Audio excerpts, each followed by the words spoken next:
বাণিজ্যিকভাবে চাষ হচ্ছে বিদেশি ফল আঙ্গুর। স্বাদ ভালো হওয়ায় বাড়ছে অন্য চাষিদের আগ্রহ। এ নিয়ে আরও জানাতে যশোরের লেবুতলা থেকে আমাদের সঙ্গে যুক্ত হবেন সহকর্মী রিপন হোসেন। রিপন, আঙ্গুরের দাম নিয়ে কি বলছেন চাষিরা, কেমন দেখছেন চাষাবাদ, জানাবেন।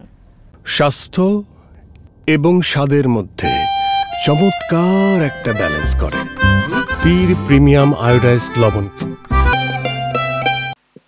ধন্যবাদ আপনাকে। আমি এখানে যেটি ক্ষেত্রটিতে রয়েছে এটি লেবুতলার ইউনিয়নে। এই লেবুতলার যে ক্ষেত্রটি রয়েছে মনসুর রহমানের ক্ষেত, এই ক্ষেতে আমরা দেখছি যে থোকায় থোকায় আঙ্গুর ধরে রয়েছে এবং এই বাগান থেকে গত বছর যেটি বলেছিলেন মনসুর আলী, সেটি এই বাগান থেকে প্রায় 4 লাখ টাকার বেশি অর্থাৎ 6 লাখ টাকা মতো আঙ্গুর তিনি বিক্রি করেছিলেন 40 শতক জমিতে। এবছর তিনি বলছেন যে প্রায় 7 থেকে 8 লাখ টাকা বিক্রি করবেন। এবছর ফলনটি তার ক্ষেতে বেশি হয়েছে। আমরা দেখছি যে কয়েকটা আঙ্গুর রয়েছেন, তিনি বলছেন যে বাজারে যদি 200 টাকা কেজি দরে এই আঙ্গুর বিক্রি করা যায় তাহলে প্রায় 7 থেকে 8 লাখ টাকা এবছর তিনি বিক্রি করতে পারবেন। এবং খরচ যদি বলি, যে খরচ এবছর খুব বেশি খরচ হয়নি, তার সার মাটি দিয়ে মাত্র 20,000 টাকা তিনি খরচ করেছেন। যদিও গাছ লাগানো থেকে শুরু করে একটু খরচ বেশি হয়, বিশেষ করে এই আঙ্গুর যে লতা জাতীয় ফল, এটি আসলে মাচা তৈরি করতে হয়, সে কারণে প্রথম বছর কিছুটা খরচ বেশি হয়েছিল।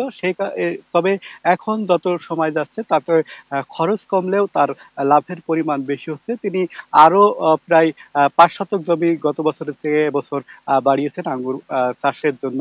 তিনি যেটি বলছেন যে ভালো জাত এবং ভালো মানের যে আঙ্গুর গাছগুলো আছে সেটি যদি লাগানো যায়, সেক্ষেত্রে বাংলাদেশে যে আঙ্গুর ফল আমদানি করতে হয় সেই আমদানি বাদ দিয়ে বাংলাদেশ থেকে অন্যান্য যে দেশগুলো রয়েছে সে দেশে রপ্তানি করা সম্ভব এই আঙ্গুর ফল।